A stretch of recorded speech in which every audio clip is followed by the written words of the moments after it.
What is the true value of money.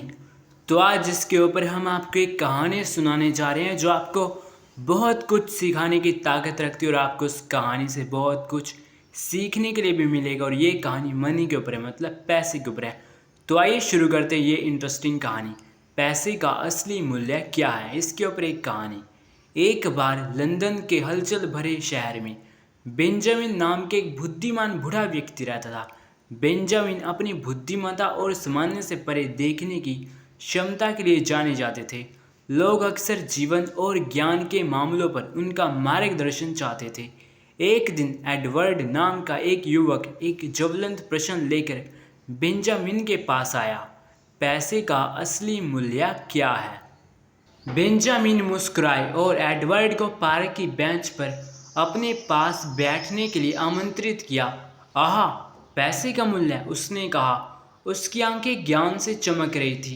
पैसा एक आकर्षक अवधारणा है मेरे युवा मित्र। यह बहुत खुशी और खुशी ला सकता है, लेकिन यह लालच और दुख भी पैदा कर सकता है। पैसे का असली मूल्य उसके भौतिक मूल्य में नहीं है, बल्कि उस अर्थ में है जो हम उससे जोड़ते हैं। उत्सुकतावश एडवर्ड और अधिक सुनने के लिए उत्सुक होकर आगे की ओर झुक गया।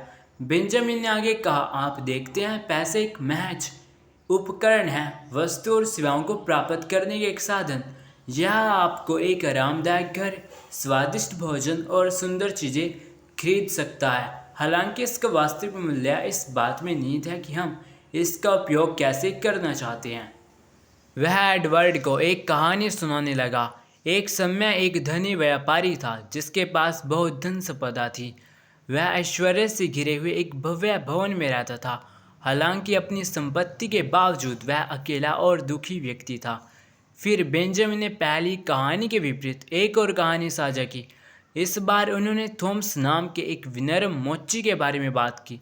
यद्यपि थॉमस के पास अल्प साधन थे, फिर भी वह संतुष्ट था और आनंद से भरा हुआ था। बेंजामिन ने समझाया। थॉमस ने समझा कि पैसा खुशी का स्रोत नहीं है।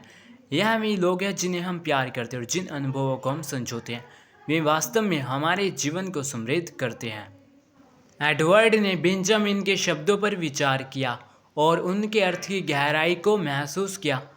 तो पैसे का असली मूल्य इसमें है कि हम इसका उपयोग यादें बनाने, अपने और दूसरों के लिए खुशी लाने के लिए कैसे करते हैं, उसने पूछा। हाँ मेरे प्यारे लड़के, बेंजामिन ने सहमति में सिर हिलाया। अगर हम इसे बुद्धिमानी से उपयोग करें तो पैसा भलाई के लिए एक ताकत हो सकता है।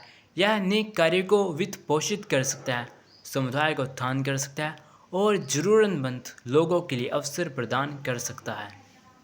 यह एक ऐसा उपकरण है जिसे अगर सोच समझकर इस्तेमाल किया जाए तो यह दुनिया में सकारात्मक बदलाव ला सकता है।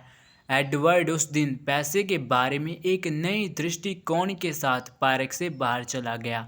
वह समझ गया कि इसका मूल्य केवल कागज पर संख्याओं या उसकी जेब में चमकदार सिक्कों से कहीं अधिक है। यह अंत का साधन था, सार्थक अनुभवों और दयालुता के कार्यों के लिए उत्प्रेरक था। उस दिन के बाद से एडवर्ड ने अपनी संपत्ति का उपयोग केवल व्यक्तिगत लाभ के लिए नहीं, बल्कि दूसरों के जीवन पर सकारात्मक प्रभाव डालने के लिए करने की कसम खाई। उन्होंने एक धर्मार्थ फाउंडेशन शुरू किया, स्थानीय व्यवसायों का समर्थन किया और अपना समय और संसाधन अपने दिल के करीब के कार्यों के लिए समर्पित किया। जैसे जैसे साल बीतते गए, एडवर्ड समुदाय में एक सम्मानित व्यक्ति बन गया। न केवल उसकी संपत्ति के लिए, बल्कि जिस तरह से उसने इसका उपयोग दूसरों के उत्थान के लिए किया, उसकी भी प्रशंसा की गई। उसने पैसे का असली मूल्य सीख लिया था, अच्छाई और उदारता का प्रभाव पैदा करने की इसकी क्षमता। और इसलिए बेंजामिन और एडवर्ड की कहानी हमें याद दिलाती है कि पैसे का असली मूल्य उसके संचय में नहीं, बल्कि उसके उद्देश्यपूर्ण उपयोग में है। आइए हम सभी दुनिया को एक बेहतर जगह बनाने के लिए ज्ञान, करुणा और प्रतिबद्धता के साथ इस शक्तिशाली उपकरण का उपयोग करने का प्रयास करें। तो आज के लिए इतना ही दोस्तों, फिर मिलेंगे नेक्स्ट वीडियो में।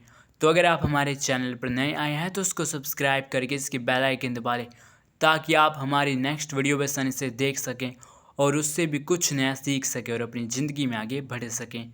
So keep learning and keep enjoying.